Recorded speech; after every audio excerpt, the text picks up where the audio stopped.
Mesdames et messieurs, bonsoir. On débute ce journal. Nous parlons de formation théorique sur l'usage de la plateforme Yaris en mer au large des côtes gabonaises ce vendredi 29 avril 2022 à l'hôtel Le Boulevard. Une rencontre qui rentre dans le cadre du programme d'appui à la stratégie de sûreté et de sécurité maritime en Afrique centrale, PASMAR, cofinancé par l'Union européenne. Il faut le dire également qu'elle a été initiée par l'Office des Nations Unies contre la drogue et le crime. Reportage, les images sont de Floris Mapango. Formation théorique de l'Office des Nations Unies contre la drogue et le crime sur les techniques de collecte de preuves et l'utilisation de la plateforme Yaris, suivi d'un exercice opérationnel en mer au large des côtes gabonaises. Cette rencontre qui concerne la police maritime, la gendarmerie maritime, puis la marine nationale, s'est tenue ce vendredi 29 avril 2022 à l'hôtel Le Boulevard. Elle rentre dans le cadre du programme d'appui à la stratégie et sûreté et de sécurité maritime en Afrique centrale, PASMAR, financé par l'Union européenne au bénéfice de la communauté économique des États de l'Afrique centrale. Aliou Sall dévoile ici l'importance de cette formation. Donc, ce programme cofinancé par l'Union européenne vient renforcer le dispositif mis en place dans le golfe de Guinée pour combattre la criminalité maritime.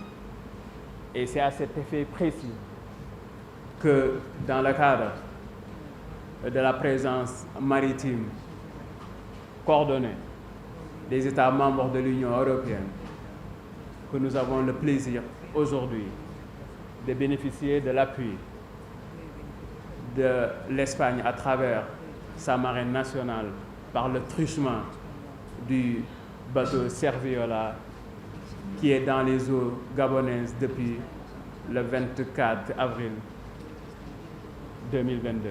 Les différents corps habillés maritimes ont vu d'augmenter leur performance dans l'exercice de leurs tâches en mer, bénéficient au cours de cette formation des théories leur permettant d'être de plus en plus efficaces. Cependant, cette activité sera l'occasion de tester les procédures de mobilisation établies sur la base des images satellitaires fournies par la plateforme Yaris.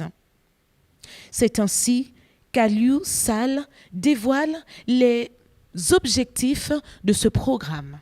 Cela démontre un double objectif de ce programme. L'adaptation des textes législatifs pour que tous les pays bénéficiaires puissent, dans leur dispositif, dans leur juridiction nationale, puissent avoir la compétence universelle qui leur permettra de connaître des cas d'actes de piraterie. L'autre objectif, bien entendu, c'est de renforcer la capacité de tous les acteurs impliqués dans la problématique de la piraterie et de la criminalité maritime. Cet exercice permettra également aux organisations déployées sur le terrain de travailler ensemble pour identifier les meilleures pratiques. L'exercice qui se déroulera demain, un exercice opérationnel dont l'objectif est de renforcer la capacité des officiers de police judiciaire à disposer des techniques et les outils nécessaires quand il s'agit de mener des opérations maritimes, plus précisément quand il y a d'actes de piraterie ou autres actes illicites commis en mer. L'Office des Nations Unies contre la drogue et le crime, dans le cadre de plusieurs de ces activités, assiste les États de l'Afrique de l'Ouest et centrale à joindre leurs capacités et compétences en matière de lutte contre la criminalité maritime, la traite des personnes et le trafic illicite des migrants par terre, mer et transnationale.